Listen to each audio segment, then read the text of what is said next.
Welcome to LiveDaf, your online Daf Yomi Shir. Shalom Aleichem and welcome back. Today's daf is Menachos daf Kuf Aleph. But perhaps let's back up to the beginning of the parak, the beginning of the Mishnah here on Kuf Amud Beis, about 15 lines from the bottom. We'll start from the beginning of this discussion of this topic, which will give us a more complete perspective on today's discussion. So we have a Mishnah which begins with Menachos, just briefly. Menachos v'nesachim shnitmu. So we learned this yesterday.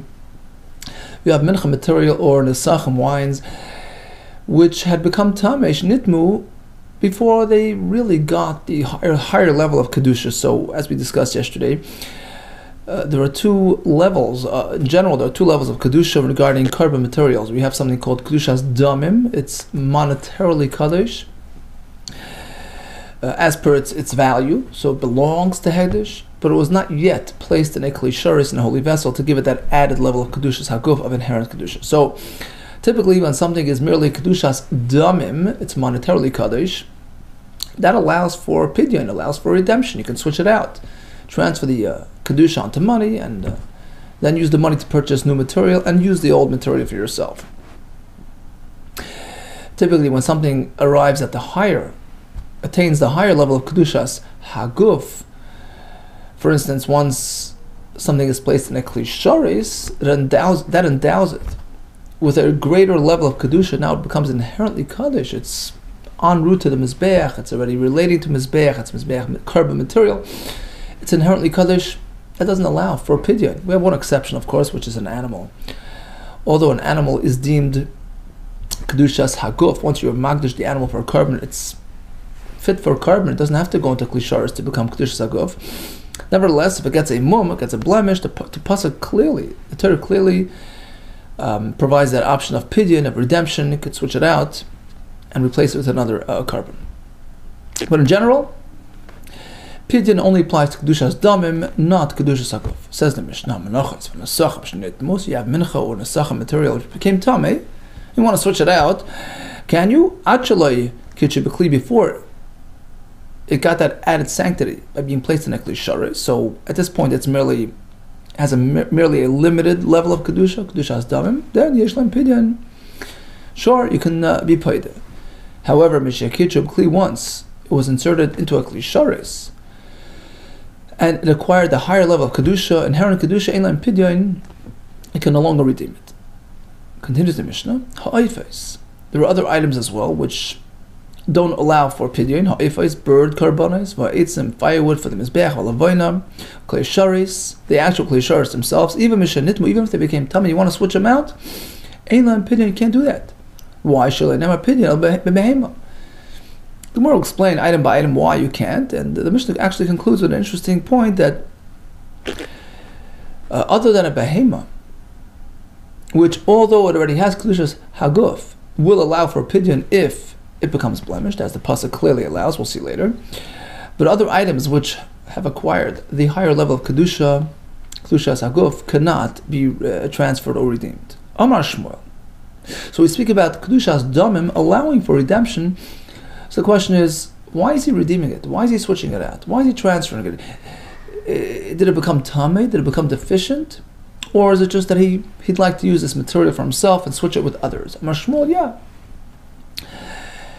He has a license. He can do whatever he wants. Even if the mincha is tahir, there's no real reason for him. There's nothing inherently wrong with it. Niftin, he can still be paid. He can take the kedusha, transfer it onto something else, and use it for himself. My time, why? He says, look, why not? Prior to the material being kaddish in a kli sharis, meaning while it still only has a limited kedusha of kedushas damim, then you're free to be paid, regardless of the circumstance. Kedushas damim ninu, and therefore kedushas damim niftin, you can be paid.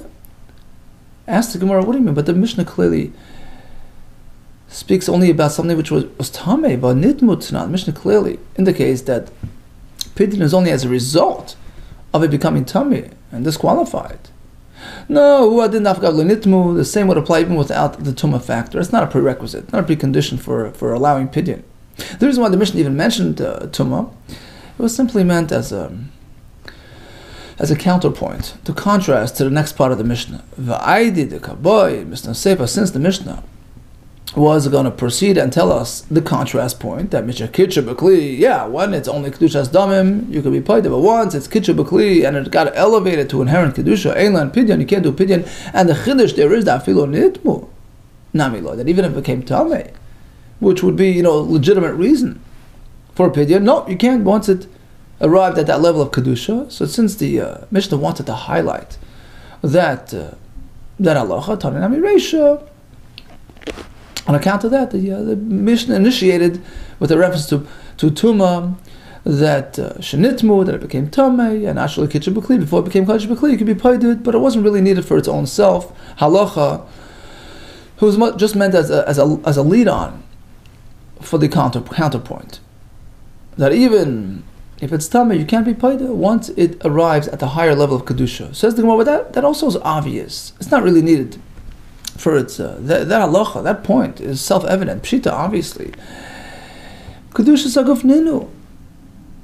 Once they were inserted in a Klei Sharis, they become Kedusha Saguf.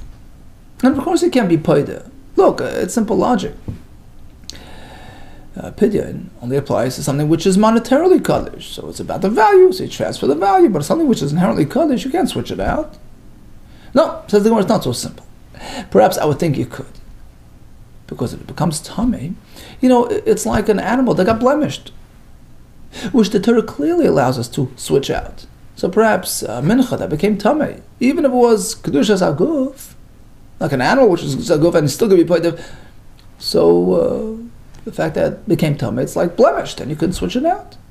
Salka daita chamina. Perhaps I would think. Hayil ubalmu mikri tamei. We find that the Torah relates to a blemished animal like a tamei. Torah calls him a tamei, as we'll see in a minute. We have the pasuk coming up.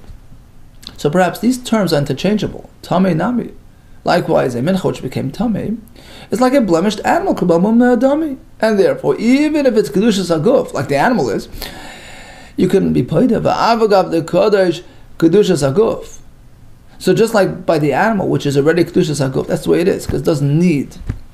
It's not lacking the klisharis. The animal doesn't go into klish. So it's already kedushas haguf. It's already destined for the mizbeach as is. Kinafal be'emuah mifrik. Still, at all, if it got blemished, you can be paid. You can redeem it. Now here as well by the mincha lufroik, you can redeem these items because they became tamei. And tumah and balmum are synonymous. Kamash balon comes the Mishnah and says no. The lav ki hai tamei. It's not this type of tamei which the Torah relates to balmum, kai rachman al balmum. When the Torah calls an animal, a blemished animal like tamei, it's not this brand of tumah, not this type of case. Our case is where the mincha has already entered a klisharis. That's a different story. That's even a higher level than a regular klushas haguf. It's like you have 3 levels. You have klushas damim, basic. You have kedushas haguf, like an animal, which is, then you have something which was already in a klisharis. Klisharis serves the mizbeach. It's already mizbeach material. It's on its way. It's being served. That's a totally different level. The Gemara continues on the next page. The klisharis le ashkan the mifruk. We don't even find by an animal. Once it encountered a klisharis, once it experienced and interacted with a klisharis, Rashi says, let's say the shchita, which takes place with a knife, which is a klisharis, had already interacted with the animal. After shchita, the animal went sour. You can't redeem it. You can't switch it out. You have to burn it. Likewise, in our case, once the mincha material has arrived in a klisharis that was totally elevated to a level of kedushas haguf, which doesn't even allow pidyon, even if it's tamei. Okay, so we did make mention of the fact that the Torah relates to a blemished animal as a tamei. Where do we find that to be so? Ubalmum.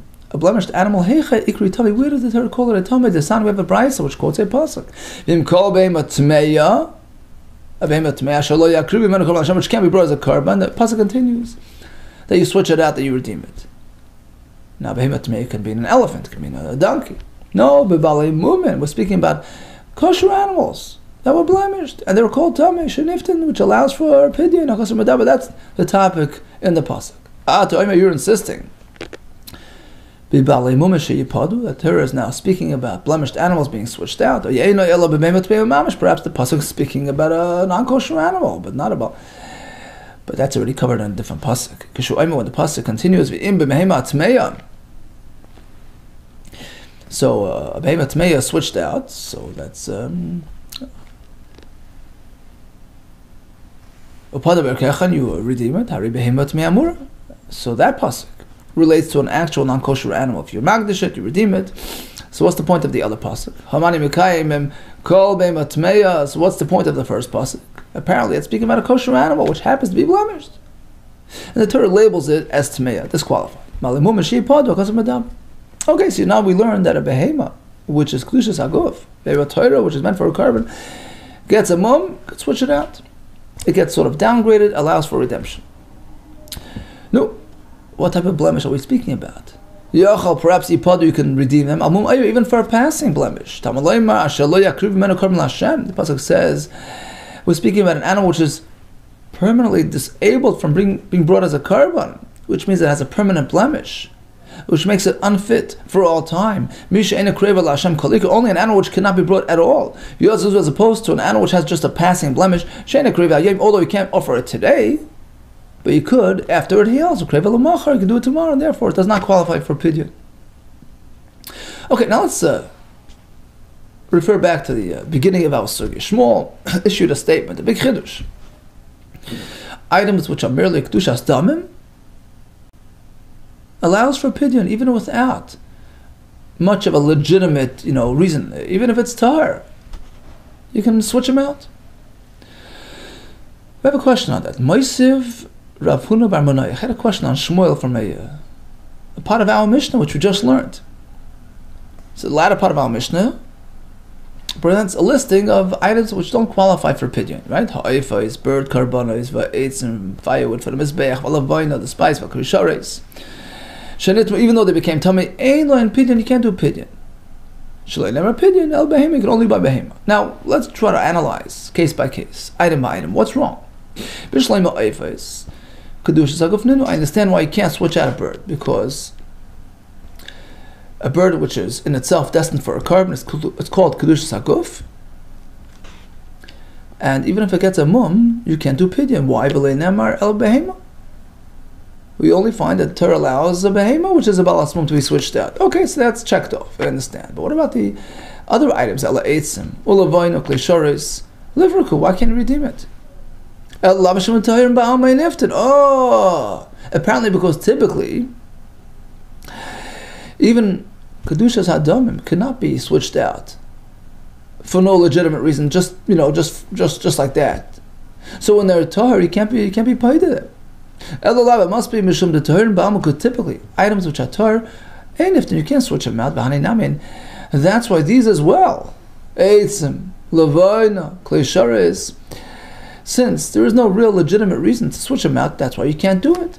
Avagav de nitmo, even if they became tamei, really they're still tahor, because only food or vessels can become tamei. A piece of wood, a levina, it's not edible material, can become ketahirim dama. They're like tahor. They're unaffected by their encounter with tumah. Why? The eitim levina, for instance, the wood and the levina, not fit for consumption. Just what? Actually, there is a halacha that items which are meant for mizbeach, even if they're not technically edible or food, elochibas hakodesh, their elevated, prominent kedusha status, chibas, the dearness that comes along with kodesh, mashvul uchla considers them like food. It elevates them in a way to food status, and they're now susceptible to tumah.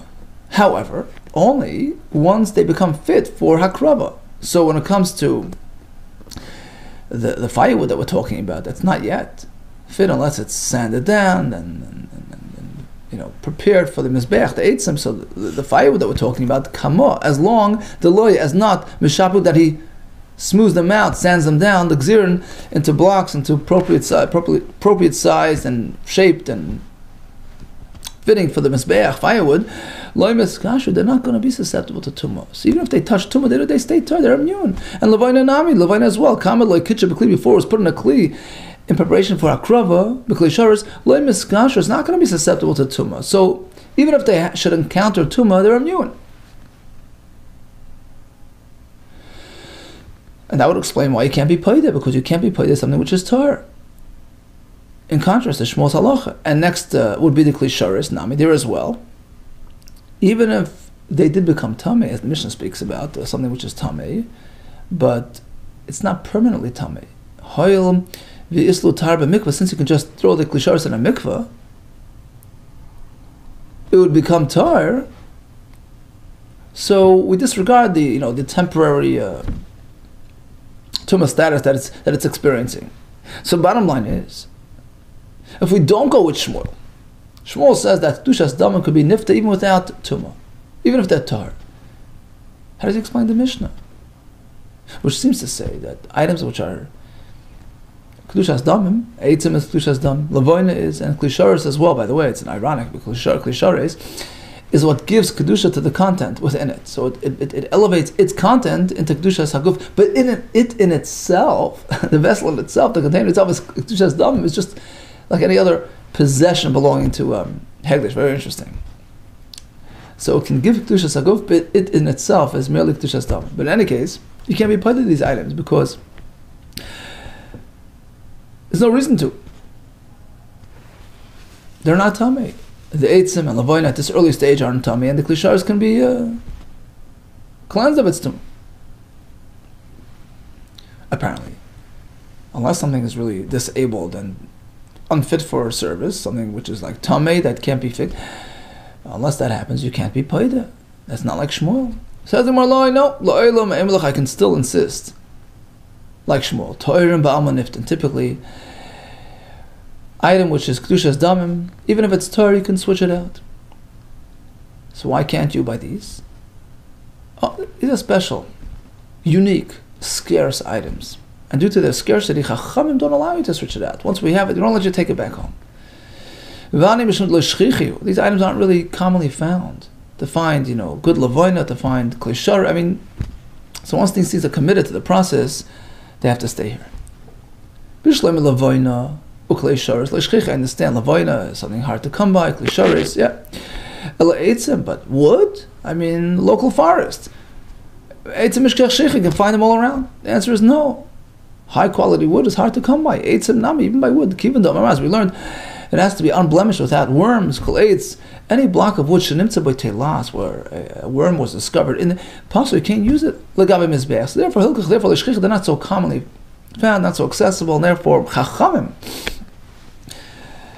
prevent us from switching them out unnecessarily. Okay, so in general, according to Shmuel, an item which is merely Kedushas Damim that allows for redemption, even without any Tumah factor at play. But we did make exceptions for scarce items. Amar Papa. Says Rav Papa, had Shmuel heard the next price, he would have changed his mind. He would not have allowed us to switch out items which are fit for Mizbeach. Amar Papa Ishmael, if Shmuel would have heard Hadasani, the following price, which says like this: Hamatvis Tamimim Vedekabayis. If a fellow takes an unblemished animal, and instead of bringing it as a carbon, he says, I'm going to give it to the building fund. I'm going to donate it to the building fund. So now the Gizbar, the administrator, has nothing to do with a sheep running around in his. So he wants to sell it, wants to switch it out, and use the money for maintenance. The halacha is you can't just sell it to any customer. Ein poiden oisan el mizbeach. You have to be poided only in a manner which will keep it on the mizbeach track. Find a customer who needs this type of animal for a korban. Why? Shekol aroil mizbeach, because something material which is fit for mizbeach cannot be taken off that track. Can't leave the mizbeach track. And the point is, the Kedushas Damim Ninu. Now we're talking about Kedushas Damim, even though it's an animal, but it was meant for the building fund. That's Kedushas Damim. Still, we disallow any diversions. A niftin, you can't just redeem it, send it away, and Since they're fit for Mizbech, you have to keep them here. If Shmuel would have heard this halacha, he would have changed his mind. He would have agreed that something which is fit for Mizbech, you can't just switch it out. But actually, it's incorrect. Shmuel, he heard about this halacha, and he still stuck to his guns. He didn't change his mind. You know why? Because in general, you could switch things out, but by animals, due to their scarcity, it's hard to come by a good, unblemished animal. So the Chachamim don't allow us to switch it out. You have to keep it in the Mizbeach territory. Right? Lav Amr's Hassam. Didn't you just tell me over there a minute ago regarding that other Mishnah? Regarding those materials discussed earlier. Kivin lo shchicha, since they're not commonly found in Mifrach, you can't just redeem them and send them out. Hachinami, here's all by the animals. Kivin shchicha mumin, since it's common to find, blemishes. Even a slight blemish disqualifies an animal. The pasal behem which disqualify an animal. Afilu beduga sheba ayinami pasal. Even some sort of issue with his eyes would disqualify. So hilkach l'shchicha is considered scarce to a certain extent, and therefore once it's here, we leave it here. Okay, it's the end of the day. Shmuel maintains that Kedushas Damim allows for pidyon even if it's tar. Rav Kahana Omar, he disagrees with Shmuel. Tmei, and if they became Tamei Niftin, you switch them out. But the Tahirim, ain't Niftin. Rav Eishio, he also agrees with that. Tmei Niftin, Tahirim Niftin. In disagreement with Shmuel. There was another version of Rav Eishio that actually he adopted Shmuel's approach. I feel Tahirim Niftin. If it's merely Kedushas Damim, even though it's committed to the Mizbeach, you can decide to switch it out even though it's still tahir and fit. Rabbi Lezer Aimer, he says like this. In concept, I disagree with Shmuel. Kulon Tmei Niftin. Tahir ein Niftin. Mizbeach material can only be switched out if it's tamei, but not if it's tahir. But there's an exception to the rule. Chutz ma'asir se'efa shel mechas choytei. Sharei amar Torah mechatasoy al chatasoy. Rashi explains it like this. So a choytei is a fellow who sinned. He went to the Mikdash when he was tamei. He has to bring a carbon. This carbon is a very interesting carbon. It's a fluctuating carbon. It's adjustable, depending on his abilities, financial abilities. So, at the least, he donates a package of flour for a mincha. Let's say his fortune's improved, he struck it rich. He's meant to add al chatasai. So switch out the flour and use the money to buy, add to it and buy a set of birds. If he's really doing well, you take the birds and switch it up to an animal. And likewise, on the downside, if he set aside an animal and then he can't really handle it, so he switches down to a bird, down to the mincha. So we see from here that even if it's perfectly suitable material, you have the mincha material which he had designated for a mincha, but since he can afford more, he upgrades. He switches out the flour, gets the money, and buys. So in that case, the Torah clearly allows for this upgrade-downgrade system, which entails pidyon, even though the material is still fit and tar. Okay, another halach from Rabbi Yeshua. Rabbi Yeshua, Shamati, I heard from my teachers, I learned that pigel b'mincha, suppose there's a mincha that became pigel. Okay, he did the kmitza, planning on eating it next week, it's pigel. It's not puzzle, you can't eat it, you gotta burn it, it's asur b'hano, you can't even have any benefit from it. So according to Rabbi Shimon has an interesting shita. Which items can become tummy? We know food can become tummy. We know vessels, kalim can become tummy, but something which is not food or vessels typically is not tummy. Now, what qualifies as oichel? What's considered food? Something which is edible, right? According to Rabbi Shimon, there's another condition as well. It has to be permissible. So something which is asur b'hamna, you can't have benefit. In which case, you can't even feed it to a guy. That doesn't qualify as food with respect to Tumas Oichlin, and it's immune from Tumah. Says Rabbi Yeshua, I have an example for you. Mincha, which is pigel. Asur b'hamna. There's no Tumas Oichlin, according to Rabbi Shimon. Rabbi Shimon ain't mitame Tumas Oichlin. It's not as we find in the Mishnah, which presents a comprehensive list of forbidden materials, which are asur even b'hamna, ha'arla, right? Fruit from the first 3 years of growth, glad kerem, something which grew in a mixed vineyard. Turn Talmud Beis, we have a Bishar Harnisko, an animal which attacked a person and was condemned to death by the Bezdin. Now Rashi points out, we're not speaking after death, that the animal is already stone, because at that point, it's a dead animal. A carcass is an avela. Of course it's metame. It's metame because it's an avela. So we're trying to find cases where it wouldn't have another source of tumah, aside from the fact that it's classified as food. But even there, since it's forbidden food, asur bahano, it's not metame. So Shar Niskel, Rashi points out, it's not talking about after it's dead, that it's an avela. We're talking that it was condemned by the Bezdin, and now he approached the animal, he shechted it. So now it's technically food and edible, but since it's asur bahano, why is it asur bahano? Because it was condemned. So according to Reb Shimon, it's not metame tumas oichel. Another example, egal rufa, the calf which is meant to be beheaded because of the victim that was found, etc. So now it was not beheaded yet, again, because in that case it's certainly an avela, it's metame, but we're talking that it's shechted. It was taken down to the area, became asur bahano, and then it was shechted. It's per mitzvah, the birds of the mitzvah as well. But the chamor, firstborn donkey, that was an interesting case. So again, it can't be an avela, because then of course it's metame. It's metame as an avela. Every dead animal is metame. Now, to shecht it, that's tricky. Because if you shecht it for a Yisrael, the shechita doesn't really help it much. The Yisrael can't eat a donkey, so the shechita is not really considered a successful shechita. Rashi says, we're talking that he shechted it for the sake of a goy. A goy could eat a donkey, not a live donkey. He can't eat even menachos, he needs shechita. But we're speaking that he shechted it, but it hasn't yet fully died yet. It's from farcheses, so throwing. So it's so in between life and death. It's not yet an avela, because if it was, then it would be metame as an avela, then it wouldn't be part of our discussion. And it's not live, then it's not food. It had shechita, but it's not yet dead, just in case. Okay, the final case is a mix of milk and meat, which is asur bahano according to this shita. Kula metamen tumas oichel. Tanakama says, well, whether it's edible, inedible, mutter, food is food. Metame tumas oichel. Shimon Omer, no, kula in all these cases are ein metame tumas oichel because they're not mutter bahano. But he concedes on the last case of basar b'chalav. Moide, Rabbi Shimon basar b'chalav. He says, I agree. Shemetame tumas oichel. You know why? Although currently speaking, it's asur bahano. It had a moment in time that it was edible, that it was fit. When was that? Says Rashi, the Isra no only kicks in when it's cooked together. But while it's still soaking, let's say he soaked milk and meat, it's a mix of milk and meat and it's still mutter bahano.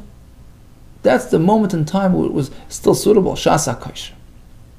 And once it attained the status of food at that moment, it doesn't lose it, even though later on it became asur bahano. That's Reb Shimon's idea. Okay, so 2 points. Says Reb Shimon, asur bahano cancels the food status regarding tumas oichel, unless it had a shas hakosh. My time to Reb Shimon, where's Reb Shimon coming from? Why is food dependent on edibility? Food that will be eaten, can be offered to even a guy, then it qualifies as food regarding tumah, which is discussed in that pasuk. Food which you can serve others.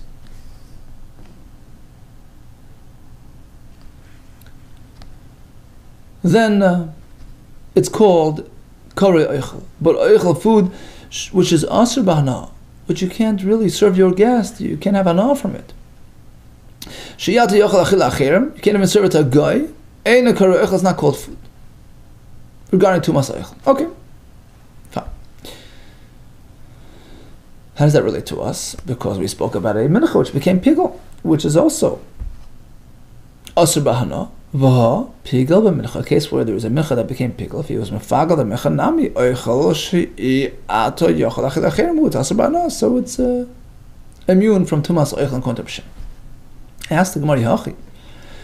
Let's go back to the Brisa for a moment. If so, basar b'chalav nami. Why does Reb Shimon have to say basar b'chalav is an exception? Because it had shas hakosh. It had a moment in time that it was edible, that it was roy. Nami, typically, doichel she'ato yochel achil acherim hu. Forget about that reason. There's a more basic, simple reason that it's considered food because you can feed it to a guy. It's not asur bahana. You can't eat it, but you can feed it. You can enjoy its benefits. She'ato yochel achil acherim hu is sanya. Listen to this Brisa. Reb Shimon himself holds that basar b'chalav is asur b'achil, although you don't eat it, Umutar b'ano, you could have benefit from it. Shenemar, ki am kodesh, he has a pasuk, am kodesh atar shemakecha. So the pasuk mentions am kodesh.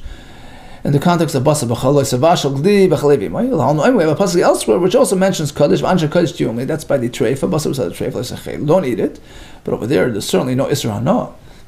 Malhalan, just like by the Basa, which is treifa, Osir Ba'achilu Mutar B'ano, you can't eat it, but you could benefit from it. Afkan, here is why Basa B'chaloi, although it's Osir to eat Ba'achilu Mutar B'ano. So that should be sufficient reason to consider it food. It's Mutar B'ano. Why does Hashem have to add the point of, Shasa Kosher Chada? You're right, there's a basic reason, which is that it's mutar b'hana. V'oid kamar, he's adding another point as well. Even if you say it's asr b'hana, I have another reason of shasa kosher. Chad, firstly, the oichel shata yochel achil achirim, who you can feed it to your dog, and feed it to, right? You can have hana, right? Because according to Reb Shimon, it's mutar b'hana. And therefore it's called oichel shata yochel achil achirim. V'oid, furthermore, even according to you, the day nam, even according to you, the chachamim. The day nam, even to the Yisrael himself, who can't, eat it, but Haisel Shasa Kosher, it had the point of Shasa Kosher. In which case, once it acquired its food status, it doesn't lose it. And that's unique to Basa B'chalav, as Rashi points out. A Shor HaNiskal does not have Shasa Kosher. Why? You'll ask, what do you mean? Before it attacked the person, it was mutar? No, it's an animal. You can't eat an animal. So an animal be'etzem inherently is asur. Right? Also can't be tummy at that point. So it's not really a candidate for tumah at that point. It's just, but after it killed his victim, and now it was shechted. Now you can say, well, now it's food stuff. It was shechted. No, because it's asur, because it was shor niskal, and it never really had a moment in time that it was really edible, so it doesn't qualify. As opposed to basar b'chalav. Firstly, it's not asur b'hana, according to Reb Shimon. Even aside from that, the milk, the meat themselves were mutar to eat before it turned basar b'chalav. So it's called shasa kosher. Meis, here comes the question. So bottom line is, according to Rabbi Yeshua, he says that according to Shitas Reb Shimon, that Isra Hana preempts Tumas Eichlin, and that's why a mincha which had turned pigel, since it's Asr B'Hana, it has no Tumas Eichlin, according to Reb Shimon. Meisvei comes a kasha. Reb Shimon Omer. Reb Shimon himself is speaking in the Brisa, and seems to say otherwise. Seems to say that even a mincha which is pigel is still considered food. It's still matame. Reb Shimon Omer. Yesh noiser shu matame. So the Brisa will address various sulam deficiencies that are found by korbanos, and determine which ones are considered food, which ones not, which ones lose their tumah, which ones don't. Reb Shimon Omer. Yesh noiser shu matame. Let's say the flesh of a korban, stayed overnight, became nicer. In some cases, it's still matame tumas eichlin, still retains its food status regarding tumah. Yesh nicer shu matame tumas eichlin. Yesh nicer, in some cases, nicer is not. She'ein matame tumas eichlin. Ketzad. How's that? It depends when the nicer kicked in. Lon lefnei zrika. Suppose he shechted the korban and he failed to do zrika, which is the permitter, right? After zrika, you can eat the korban. Lon lefnei zrika. Lina kicked in before the zrika, which means to say nighttime arrived before they did the zrika. So this korban never had a moment in time that it was edible. It never had a shasa kosher. Because the psul, i.e. Isser Hana, arrives before the korban became edible. In which case, there's no tumas eichlin. Had no shasa kosher. However, la'achas zrika, if the lina only occurred after zrika, meaning he did the zrika on the mizbeach, which permitted the flesh for consumption. At that point, it was mutter. And then nighttime arrived, and lina kicked in, mitame tumas eichlin, because it had a shasa kosher, even though currently it's asr b'hana. But since there was a moment in time that it was okay, then it retains that status. Okay, so that checks off noisa. What about pigel? What happens to a korban which turned pigel? Upigel, bein b'kadosh kadoshim. Whether it's this type of korban, that type, pigel, it's also ba'ano, there's no tumas eichel. The reason is because as we explained, the animal during its lifetime is not mutter, it's not food. And since the issur of pigel came upon it as soon as it became, the process of the akrava began, so the animal slid right into issur ano, which makes it a non-food entity. What about by a mincha? Mincha is different. Pigel by mincha. A mincha which turned pigel, is considered food. In contrast to Rabbi Yosef, who says it doesn't. It's not considered. That's a straight kasha. Loi kasha. We're going to answer it like this. There are two types of circumstances by mincha. The brisa which considers it food is speaking that it had a moment in time that it was edible. For instance, look, unlike an animal which is not edible during its lifetime, mincha material is comprised of wheat. Wheat is edible. So the stalk growing in the farm is edible. You harvest it, it's edible. Only afterwards you take it and turn it to a mincha and it became pigel. You're right, now it's gone. But there were plenty of moments in time that it was edible. So that's called shas hakosher. It retains that food status. The Rav Yosef is speaking that never had that opportunity. It never had a moment in time that it was edible. I mean, how does that happen? How could that be? How could you say wheat never had a moment in time to see the light? What happened was, he saw the wheat growing and he said, oh, this is hegdish. It's for my mincha. So at that point, it was already usher to eat. Right? So it never had a moment in the light. It never had a moment of edibility. And then when he processed it as a mincha and he perverted it, he disqualified it as pigel, so basically it never had a chance. And therefore it's not shas hakosher, therefore it's not food. It's not makabel to. Says the Gemara, but still, why are you saying it never had a moment of potential food? You could be paid it. You can redeem it. So even though he labeled it as mincha material, even on the field, but before it was actually inserted into kli sharis, it's still kedushas damim. It's only monetarily kaddish, and according to Shmuel, and one version of Raishia, you can be paid, you can redeem, you can switch out mincha material, which is tar. So since it has that potential for redemption, for switching out, i.e., for ordinary consumption by an ordinary person, that should qualify as shas hakosher and give it its food status. So now, so if we go with the version of Raishia that switching out is only allowed if it's tamei, but not if it's tahir and ein niftin. If it's tahir, you can't be paid the shapra. Okay, so that solves our issue. Since the wheat was tahir, you had no excuse for switching it out, so it never had that potential. Elalach lishna de amar. But according to the other version of Rabbi Yeshua, that afilu tahir niftin, that even if the wheat is tahir, you can just switch it out for no good reason, right? Lifrakinu. So here as well, the mincha material had that ability to be switched out. That should qualify as shas hakosher, since potentially it could be switched, redeemed, and consumed. So even though currently it's a mincha which is possible, who cares? But as long as along the road, along the way, there was a moment in time that it was. No, that doesn't really do it. Hashtam eloi park. The fact is, right now, today, at the end of the day, did he redeem it? No, practically, it was meant for a mincha. It was kaddish from moment of inception, and ultimately it became tummy. It became pigel. So it never had shas hakosher. Potential, theoretical, the ability to be mepoy, that's not enough to give it its food status. Really, no?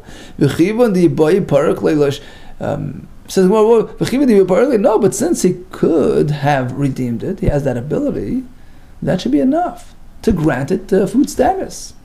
According to Reb Shimon, Reb Shimon himself teaches us that point. Potential redemption is treated like it was redeemed, regarding giving it the shas hakosher advantage. V'shamil Reb Shimon Amar, who says kol ha'omer lipada, something which is slated for redemption, we treat it as though it was redeemed. The Sanya Reb Shimon Omer, this is by the paraduma, paraduma. Even after shchita and it's already asur b'hana, it's still considered food regarding tumas oichlin. Why? Although currently it's asur b'hana, and according to Reb Shimon, when it's asur b'hana, it's not. It had a moment in time that it could have been consumed in a mundane manner. Why? How? I'll tell you why. Reb Shimon was based on the idea that para niftes like amar rachta. Reb Shimon would teach us that you could be paid, you can switch out a paradum, even though it was shechted sitting on its firewood. If you find a nicer one, you can switch it out. So since after shechita can still be diverted for personal use and still be consumed and still considered oichel, so it retains that status. So why not do the same with the wheat? You could redeem it, that gives it food status. No, you can't compare the two scenarios. I understand by the para it works. It's slated for redemption. You know why?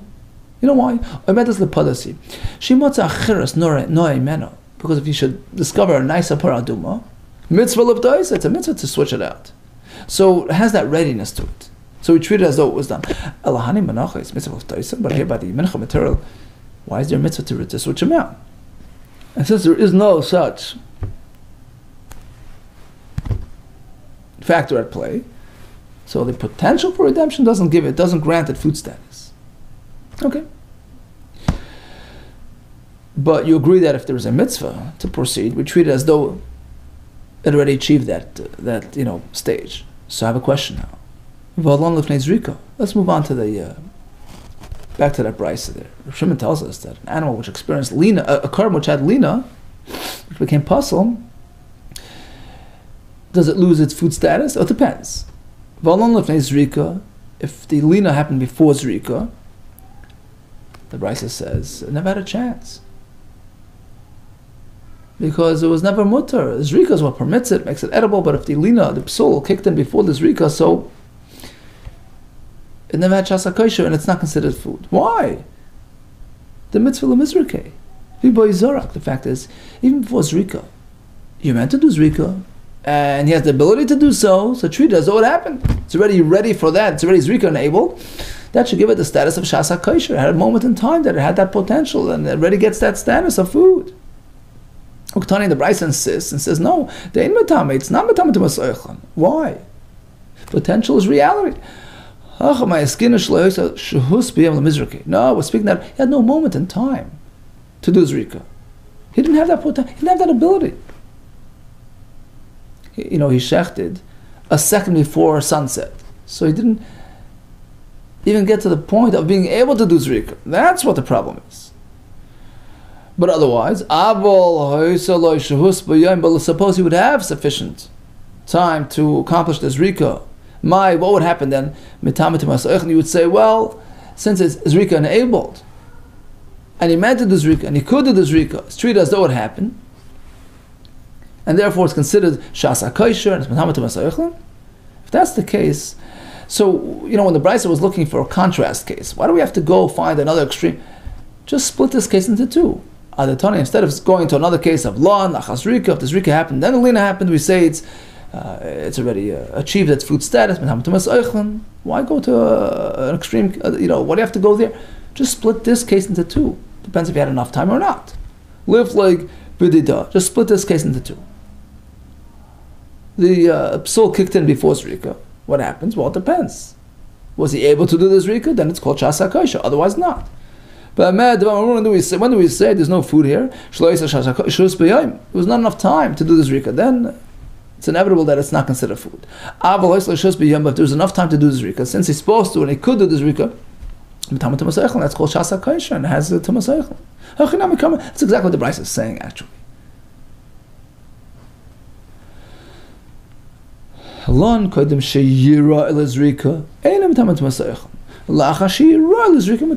exactly what the Brisa was saying. Talking about the same type of case. He did the shechita before sunset, and then lina kicked in. What happens? So if the lina happened before before he could even do the zrika, it was just a split moment. He had no time to do. Then it never had that potential. It was never on the Zrika track. It wasn't Zrika enabled. And therefore it's not food. But la'achar she'yiruah le'zrika, suppose there was a sufficient time to accomplish the Zrika. So it was already considered on the Zrika track. It's already Zrika material, Zrika enabled. Then it's metama tumas eichel. It's considered having acquired status of eichel, and shas hakosher gives it tumas eichel. Okay, good. Ask the Gemara. Okay, let's move on to the next case in the price of pigel. Another example of non-food is pigel. Va pigel bein b'kachei kadashim b'kachim kalam. Why? Mitzvah lemizrukei. You know, a person is really meant to do this Zrika without a machshava of pigel. He meant to do it right. You're not allowed to just deviate the carbon, right? And if he wants, we'll up to the next page. If he wants to, if he has the ability to do so, to do it properly without pigul, and still the Brisa says, pigul is pigul, irrespective of the fact that it could have been done better. That doesn't give it eichel status. It's not considered shasa kosher. And then Brisa insists, or Shimon tells us, it's not food. Now we're assuming that the pigul happened later. He did the shchita, etc. And then by the zrika later on, he did the pigul. So that triggers this question. What do you mean? Until the pigul happened, until the zrika happened, it was shechted and it was roy to be processed properly. So why isn't that enough? My love. So we're assuming the pigul the pigul occurred by the zrika. And that triggers this question of why. No, the pigul b'shchita, what happened was it never got a chance. It never got off the ground. He took an animal, which at this point is usher. That's not called shasa kosher. And he did the shchita with a machshava of pigul, so never got a chance. And that's why it's not eichel. But certainly aval pigul b'zrika. If the pigul only happened later in the zrika, so what would happen? Achinami to metame tumas eichel? Is that so? That will be metame tumas eichel because between the shchita and the zrika you have plenty of time there. It's called shasa kosher. Since it was enabled for a proper zrika, we treat it as such, and it's considered like food. Is that true? So back again, the same question. So why is the Brisa looking for a contrast, for a counterpoint, has to go to a different area? Just split this case into two. It depends how quickly pigul happened. Did he have a chance or not have a chance? At the time, instead of going to pigul by mincha, when the pigul happened by a mincha, we say it's okay. For the reason we explained earlier, why go to mincha for a contrast case? Just split this case by the animal itself. But when we say that there is no pigul and there's no food here, the pigul b'shchita, and the pigul happened by the shchita, it had no chance to be considered food. Aval pigul b'zrika, but the pigul happened later on by the zrika, in which case it had potential to be processed properly. Metame tumas eichel, and it has tumas eichel. If this is true, you're right. It is true, and the reason why the Brisa opted to refer to a mincha was to highlight a halacha by the mincha, which is unique to mincha. That's why we went over there. Pigul b'mincha stricha. There was an extra reason for going to the mincha, to teach you the avagav the pigul b'kmitz the kaimitz, even though he processed the kaimet, he did the kmitza and the mincha in a pigul setting. The avagav the pigul b'kmitza the kaimet b'mincha, because although the act of a kmitza with pigul by a mincha is k'shchita dami, is the first step in the process. It's like the shchita by an animal, meaning it's the initiation of the akrava. It's already been done wrong, so you would think it's far gone. That's it. It's over. No, still metame. You know why? As we explained before, since initially beforehand it was edible, hashasa kosher, when it was in its wheat form, before it was committed to a mincha. That's enough to give it shasa kosher, even though it's in a different incarceration, a different gilgul, a different existence. It's the pre-mincha existence. That's enough to give it shasa kosher and granted food status. So bottom line is, we resolved all our difficulties. Yes, says a ratio. According to Reb Shimon, let's just start from the beginning. Reb Shimon says, based on the pasuk, kol echad sheyachel, only food which is edible, at least by way of serving to a goy or to an animal, it needs to be mutter b'hana. Then we say it has a status of food regarding b'makabel tumas eichel, otherwise not, unless it has a shasa kosher, which is the focal point of our last piece here, shasa kosher. A moment of edibility, a moment of potential. That is enough to give it food status, even though currently it lost that status. One example of which is basar b'chalav, even though it's currently asur b'hana after it's cooked, but since in its pre-cooked state it's mutar, it's called shas hakosher. Now, Rabbi Yisha tells us, according to Rabbi Shimon, a mincha which turned pigul, that's it, it's off the track. It's asur b'hana, it's not food, it's not matami. The things we had a brayso, Rabbi Shimon himself speaking in the brayso, telling us, pigul by karbanos are not food, but by mincha it is. The answer was, we're talking about different cases. If the mincha never had shas hakosher, like where the wheat itself became kaddish, so it was asur as carbon material from the get-go, and then it became pigul, it was doomed from the start to the end.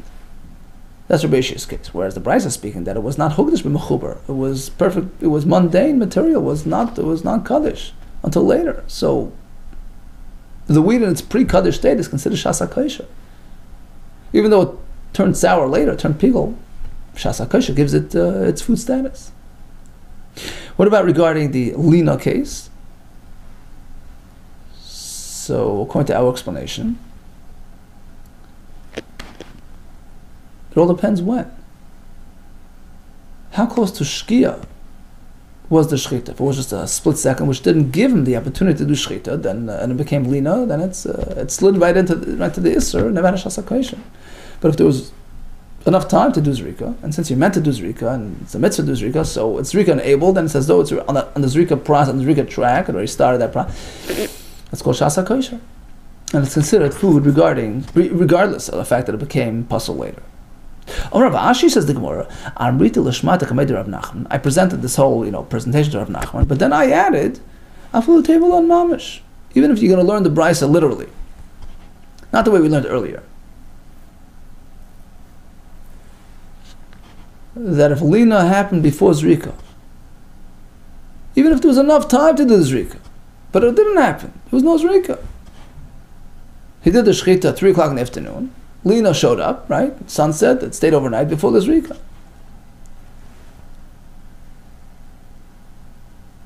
You can go with that approach.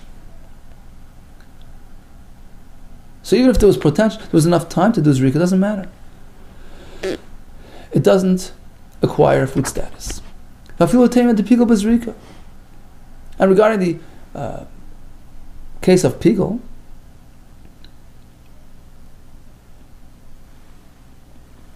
I maintain that even if the pigul only happened later by the zrika, where technically it could have been done properly. In other words, it wasn't disabled. The animal wasn't disabled right away. Shechita was done properly, and the Kabbalah and the Halacha. So you would say, well, it's on a good track, and it's potentially a proper carbon. You can do, and you should do, and you will do. Hopefully, the zrika properly. And even if the pigul occurred by the zrika, still, I could very much understand why it's not considered shas hakosher. It's not considered food, and it's not metameh masayichlin, as per the literal, wording in the brayso. We don't have to go through all those explanations. Even if we assume that there was enough time till sunset, and even if we assume that the pigul only occurred later by the zrika, it doesn't qualify. You know why? Because although Reb Shimon told us by the paraduma, it's called shas hakosher because he could redeem it. Yeah, redemption is different. The we do say, well, he could have redeemed it. Rashi says redeeming is an easy job, easy to say. It's just words. I'm paid to this for that. That we say. That's close enough to reality. We see it here. We view it here. We consider the material as though it is already nifrak, already switched out, and it has shas hakosher, and it's food. We don't say, well, he could have done zrika. Zrika is a physical act, a maisa. That we don't say. We don't say potential on that. So potential pidyon we do say, and therefore grants the paraduma food status. Not so when it comes to an act, a physical maisa like zrika. And since the fact of the matter is, it became possible before zrika. Since the fact of the matter is, lina arrived before zrika, or pigul arrived during the zrika, according to Reb Shimon, it's not food, it's not metameh masayichlin. Okay, let's do a quick chazor of today's daf. In general, something which is kedushas haguf does not allow for pidyon, except for a behema, which became a balas mum. We learned that from a special pasuk. It's downgraded to the point that you can switch it out, but not so by bird karbanis. There's no pasuk there. Typically, kedushas damim does allow for pidyon. The question is, just so, or because it's tamei? According to Shmuel, just so. According to others, only if it's tamei, which is a impediment for further processing. And then we had Rabbi Yishay's halacha regarding Reb Shimon, something which is also known as namatum masayichlin, right? Unless it has shasa kosher. And regarding a menachos and spaglo, sometimes it is shasa kosher, sometimes not. One is an ashasa kosher, was hugdish b'mechubra, in which case it was kaddish material from the get-go, and then ultimately became puzzle. In that case, it's not matamatum masayichlin. All the best to you and much, much hatzlacha.